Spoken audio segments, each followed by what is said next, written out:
പൂക്കൾ ഇഷ്ടപ്പെടുന്നവരാണെങ്കിൽ ഒരിക്കലും മിസ് ചെയ്യാത്ത ഒരു പ്ലാന്റാണ് അഡീനിയം പ്ലാന്റ്.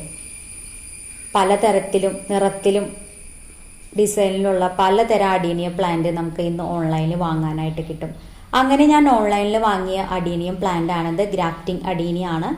അപ്പോൾ 2 വർഷമായി ഞാനിത് പ്ലാന്റ് വാങ്ങിയപ്പോൾ ഒരു സിംഗിൾ ഷൂട്ടും ആയിരുന്നു. അത് ഞാൻ 2 തവണയായിട്ട് പ്രൂൺ ചെയ്തു. ഇപ്പോൾ ഈ 2ാമത്തെ തവണ പ്രൂണിങ് കഴിഞ്ഞ് നിറയെ ഷൂട്ടുകൾ വന്നിട്ടുണ്ട്. ഒരു 8 or 9 ഷൂട്ടുകൾ വന്നിട്ടുണ്ട്. അതിലൊക്കെ നിറയെ മുട്ടുകളും ഉണ്ടായി വന്നിട്ടുണ്ട്. അപ്പോൾ ഇതുപോലെ ആദ്യത്തെ പൂ വിരിഞ്ഞ സമയത്ത് ഞാൻ എടുത്ത വീഡിയോ ആണിത്. അതിന് കഴിഞ്ഞതിന് ശേഷം എനിക്ക് അതിൽ നിറയെ പൂക്കളും കുറേ പൂക്കളൊക്കെ തന്ന എൻ്റെ അഡീനിയം പ്ലാന്റ് സുന്ദരി കുട്ടിയായിട്ട് നിൽക്കുന്നുണ്ട്. പക്ഷെ ഒരു കാര്യം, മഴ പെയ്തു തുടങ്ങിയാൽ നമ്മുടെ അഡീനിയം പ്ലാന്റിന് അത് തീരെ ഇഷ്ടമല്ലാത്ത കാര്യമാണ് വെള്ളം, മഴ അങ്ങനത്തെയൊക്കെ. അപ്പം നമ്മുടെ പ്ലാന്റ് നമ്മൾ ശ്രദ്ധിച്ച് കെയർ ചെയ്യണം.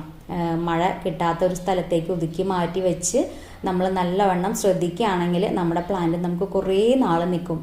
അപ്പോൾ ഇതുപോലെ മഴ പെയ്യുമ്പോൾ വെള്ളം കെട്ടി നിൽക്കാതെ പോട്ട് ഒരു സൈഡിലേക്ക് മാറ്റി വെച്ച് കഴിഞ്ഞാൽ നമ്മുടെ പ്ലാന്റിന് ഒരു കേടും കൂടാതെ നമുക്ക് കുറേ നാൾ നമ്മുടെ പ്ലാന്റ് ഇങ്ങനെ ചിരിച്ചുകൊണ്ട് നമുക്ക്